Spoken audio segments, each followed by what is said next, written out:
Halo Sinekrip, balik lagi sama gue Rashid Hari. Yang kali ini bakalan ngebahas sebuah series yang belakangan nih lumayan hype nih. Ini adalah sebuah series yang wajib ditonton sama lu semua, wajib ditonton sama penonton film, sama penonton series. Tapi terpenting, ini adalah series yang wajib ditonton sama seorang bapak-bapak bernama M. Night Shyamalan. Biar dia itu bisa introspeksi diri, biar dia itu bisa merasakan dan mengakui dosa yang pernah dia perbuat, biar dia tahu cara gimana tuh ngadaptasi yang bagus dan gak malu-maluin, gak menghancurkan source materialnya. Itulah, lu paham. Karena ini adalah series yang berjudul Avatar The Last Airbender, yang mengadaptasi 20 episode ya dari Bookwater, dari series animasinya. Gue udah sempet reaction ke trailernya sih beberapa waktu yang lalu, sekitar sebulanan, dan disitu gue udah menyampaikan excitement gue ke series ini karena dilihat dari trailernya itu series Netflix nih kayaknya bakal ya itu tadi menghapus mimpi buruk gue soal versi filmnya Pak Siang Malam itu. Asli gue tuh kayaknya beneran punya dendam kesumat deh sama Siang Malam nih. Biasanya gue cenderung slow ya kalau menghadapi film atau series yang gue rasa tuh jelek banget tuh, gue kadang cenderung slow gitu. Tapi The Last Airbendernya Siang Malam tuh beda, gue sakit hati. Gue rasanya tuh sama kayak pas nonton Dragon Ball Evolution gitu.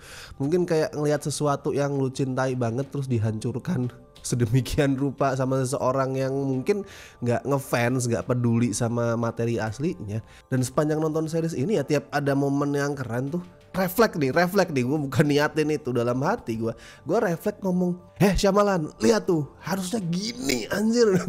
Hati gue selalu ngerasa gitu, gue refleks ya, kayak aduh mungkin dendam yang belum hilang. Tapi at least dengan perilisan series ini kayaknya dendam itu agak hilang. Gue udah nggak merasakan kemarahan lagi karena ini series yang oke sih untungnya. Intinya harapan gue terkabul lah. Avatar The Last Airbender ini adalah adaptasi yang bisa balance, bisa menyeimbangkan antara harus setia sama source materialnya dan ngelakuin penyesuaian yang mau nggak mau harus dilakuin ya. Karena ini tuh ngubah medium animasi yang jumlahnya 20 episode jadi live action yang jumlahnya cuma 8 episode. Dan untuk sebuah adaptasi dengan tugas yang lumayan berat kayak gitu, buat gue modifikasinya tuh oke. Tapi sebelum lanjut ke review, gue mau ngucapin terima kasih yang sebesar-besarnya seperti biasa buat teman-teman yang masih setia join membership Sinekrip, terutama dari tier Besti dan La Familia. Tersangkanya bisa lu lihat di sini muka dan namanya. Dan buat yang udah join, nanti malam ya, Selasa malam kita bakalan ada live stream khusus member. Buat yang belum join dan pengen ikutan live stream, bisa join di tier Besti dan La Familia. Nanti kita akan ngobrol bareng-bareng. Oke. Ya kalau ngomongin Avatar The Last Airbender nih, gue sebenarnya mau mengakui kalau gue adalah tipikal penonton yang gampangan gitu. Gak yang gak yang punya standar tuh tinggi banget tuh, gak yang demanding banget sebagai seorang penonton, sebagai seorang fans tuh enggak. Karena gue tahu membuat adaptasi alih medium kayak gini tuh susah banget. Gini, gue gampang dibikin happy termasuk pada saat gue denger musiknya. Musik di kredit endingnya itu kan sama kayak yang dipakai di animasinya. Denger itu aja gue udah merinding gitu. Gue udah terharu, anjir ini musik yang lu sering gue denger gitu. Terharu gue dengerin itu. Terus itu juga tuh di episode 1 pas narasi openingnya yang legend itu dibacain ya. Air, tanah, api, udara. Dahulu kala keempat negara hidup dengan damai, lalu semuanya berubah saat negara api menyerang. Itu tuh gue denger itu dibacain sebagai narasi, gue udah langsung ingatan gue kembali ke masa kecil dulu. Intinya ya kayak yang tadi gue bilang sih, overall ini masih setia sama animasinya. Ceritanya juga masih kurang lebih sama, masih soal Aang, si avatar pengendali udara, Airbender yang berusaha ngelawan negara api yang diperintah sama Lord Ozai. Dan untuk itu si Aang harus belajar cara menjadi avatar. Dari yang belajar sifatnya spiritual sampai yang sifatnya itu fisikal, dimana dia tuh harus bisa menguasai semua pengendalian elemen. Ya buat yang familiar sama seriesnya, mau lo penonton casual, mau fans berat gitu ya, lu pasti langsung sadar kalau ceritanya ini sama lah. Nggak sama persis, masih ada beberapa perubahan, tetap ada. Sekali lagi nggak mungkin sebuah adaptasi itu nggak ada perubahan. Tapi yang gue suka adalah modifikasinya itu smooth banget nih di sini. Walaupun fans pasti nyadar ya part mana yang dikurangin atau diubah tuh pasti nyadar kalau fans. Tapi penonton baru nih, penonton casual yang baru kenalan sama Avatar Last Airbender di series ini tuh nggak akan nyadar sih, dan nggak akan ngerasa masalah, nggak akan yang kemudian gini, loh, ini kok mendadak lompat, nih kok kayak ada yang dipotong, kok kayak nggak smooth, kayak buru-buru, itu nggak akan ngerasa seperti itu. Karena emang beneran bagus naskahnya tuh. Dia bisa membuat cerita Avatar Last Airbender seolah-olah, ya gue bilang seolah-olah itu adalah cerita original yang pertama kali diceritain di series ini. Gue yakin bakal banyak penonton, banyak kritikus yang mengerdilkan kemampuan itu. Tapi itu keren karena kayak tadi gue bilang, ini aslinya adalah animasi 20 episode dan diubah jadi live action. Tuh mediumnya aja beda tuh. Kalau misalkan ngubah live action ke animasi mungkin akan lebih gampang karena lu akan mendapatkan lebih banyak kebebasan ya. Apa yang nggak bisa dicapai sama live action bisa dicapai sama animasi. Nah tapi animasi jadi live action kan sebaliknya tuh. Apa yang tadinya itu bisa dilakuin di series animasinya, di sini ada yang nggak bisa dilakuin. Ada keterbatasan live action. Dan ditambah lagi jumlah episodenya dikurangin jauh dari 20 jadi 8. Karena pasti bingung loh, ini mana yang harus dipotong nih biar tetap gak ngurangin esensi keseluruhan ceritanya tapi jadi lebih singkat, lebih padat. Bisa dipotong tanpa harus bikin lubang di ceritanya, gak ngilangin bridging antar episodenya. Wah itu susah loh. Dan buat gue nih mayoritas yang diubah nih ya, bukan yang dihapus atau dihilangin. Mayoritas yang diubah itu ngasih dampak positif loh. Misal di episode 2 tuh pas Avatar Kyoshi tuh turun ke medan pertempuran dengan cara jiwanya tuh masuk ke tubuh Aang. Nah di animasi seingat gue yang pernah kayak gitu kan Avatar Roku ya. Nah ini dilakuin live action mungkin karena Kyoshi tuh kan fan favorite, banyak yang suka. Tapi intinya itu adegan keren banget. Dan gue emang setuju kalau Kyoshi adalah avatar paling keren ya. Dengan cara berantemnya, terus make upnya yang unik. Jadinya tuh ada potensi gede buat nantinya di season-season berikutnya avatar-avatar yang lain tuh muncul nih sebagai cameo, ikutan berantem, gak cuman ngomong ngasih petuah gitu ya di alam alam spiritual ke Aang gitu, tapi beneran ikut berantem gitu. Tuh potensi kesananya jadi besar gitu. Dan gue gak sabar nungguin itu nanti. Terus gue juga suka sama itu openingnya season 1 yang ngeliatin pasukan negara api tuh ngancurin para biksu pengendali udara ya, yang itu jadi tempat tinggalnya Aang. Kalau di animasi kan peristiwa itu nggak dikasih lihat ya, kita tiba-tiba udah langsung ngelihat si Sokka dan Katara itu nemuin Aang membeku tuh. Nah kalau di sini dikasih lihat dulu nih. Dan karena diliatin kita jadi langsung dapat gambaran tuh sekejam apa negara api yang konon langsung menyerang dan menghancurkan keseimbangan dunia itu.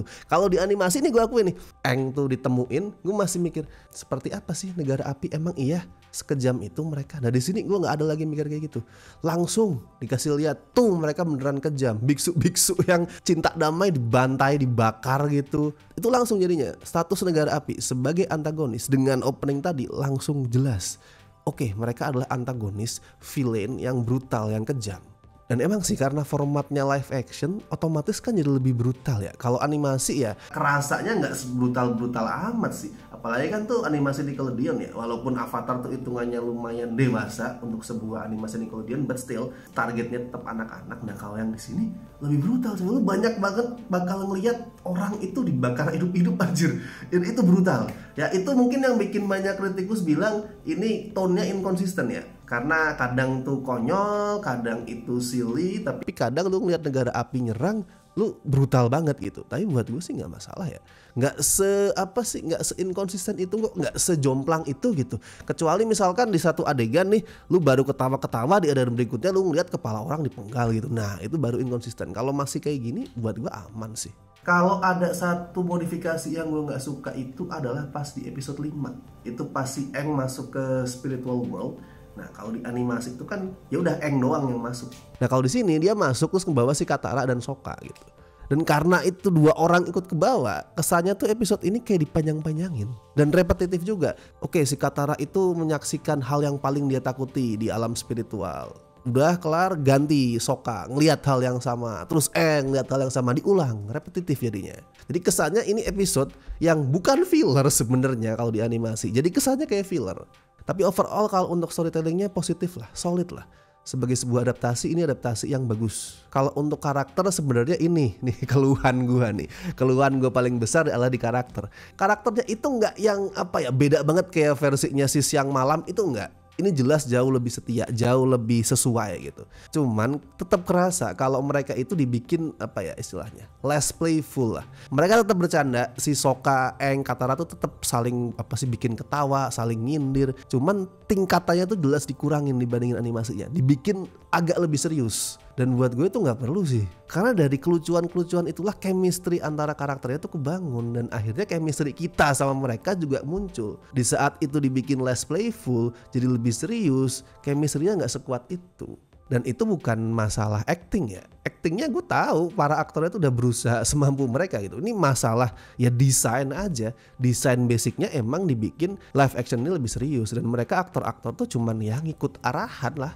Andai kan nanti di season 2 dibikin lebih ceria, dibikin lebih ngocol gitu, gue yakin aktor-aktornya bisa kok. Nah makanya karakter favorit gue bukan trio tim Avatar itu, karakter favorit gue Zuko sama pamannya. Gue suka banget sih. Ya di animasi juga sih gue suka. Tapi di sini gue apa ya? Mungkin karena manusia yang main, gue bisa melihat acting emosi yang lebih apa organik, yang lebih real.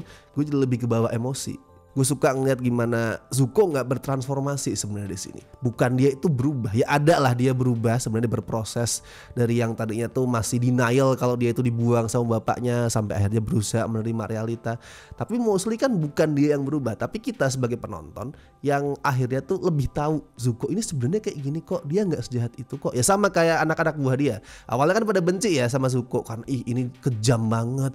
Udah 3 tahun hidup bareng kita di kapal tapi kita nggak dipeduliin, dimarahin doang. Tapi seiring waktu mereka tahu kan, mereka tahu kalau oh ternyata dia tuh peduli sama kita, dia nyelamatin nyawa kita. Nah kita sama, penonton tuh sama kayak anak buahnya Zuko. Seiring waktu kita makin tahu Zuko seperti apa.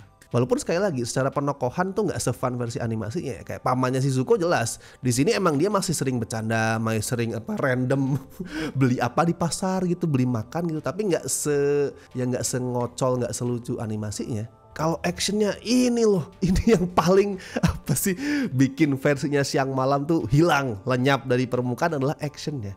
Actionnya, ini yang gue tunggu-tunggu dari live action Avatar. Nggak yang apa cuman pamer joget gitu, nggak cuman pamer senam SKJ, tapi bener-bener ya hard hitting. Lu ngeliat firebender koprol keluar api tuh badass. Lu ngeliat apa sih waterbender yang sebenarnya gerakannya tuh lembut tapi bisa bahaya banget. Lu ngeliat earthbending yang nggak cuman terus terbang satu batu tuh enggak, tapi bener-bener mengendalikan batu bumi dengan keren. Ini Avatar yang sesungguhnya. Dan gue paling suka jelas sih actionnya itu yang di episode 8 itu beneran proper blockbuster klimaks. Dengan skala yang gede, dengan CGI yang oke. CGI-nya overall di series ini tuh oke loh. Terus tata artistiknya, desain latarnya itu juga bagus. Gue suka loh itu setting-settingnya yang beneran yang mencerminkan dunia Avatar. Mungkin bakal banyak yang seuzon ya kayak bilang, wah lu bias nih, lu nge-review sebagai seorang fans Avatar gitu. Ya gue gak bias. Kalau gue bilang series ini bagus itu karena gue bias, ya gue akan bilang versi siang malam itu bagus anjir. Tapi ya itu jelek, ini gak sempurna yang ini, tapi oke, peningkatan yang jauh banget lah. Kalau skor ya gue kasih 7 dari 10. Gak bias men. Kalau misalkan gue bias gue kasih 8,5. Enggak, gue akuin ini gak sempurna. Gue akuin kadang emang pacingnya tuh cepet, tapi kadang tuh kayak agak buru-buru dikit. Terus dialognya juga gak selalu tajem. Kadang ada dialog yang apa sih agak corny gitu, agak cheesy yang bikin gue aduh kenapa kayak gitu dialognya.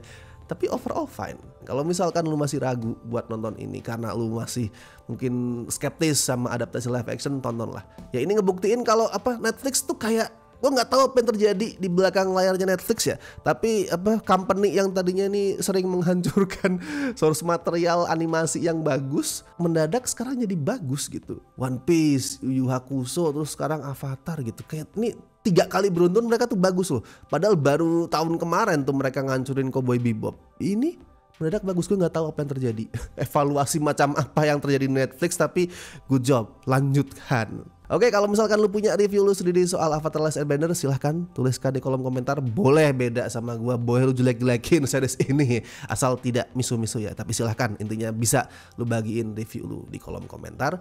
Dan seperti biasa, gue ingetin jangan lupa like video ini, subscribe Cineklip, dan buat yang pengen ngebantu kami dengan kasih donasi seikhlasnya, bisa dengan klik super thanks, Saweria, atau join membership sesuai dengan tier pilihan Anda masing-masing. Oke, so gue Rashid Hari, sampai ketemu di review berikutnya.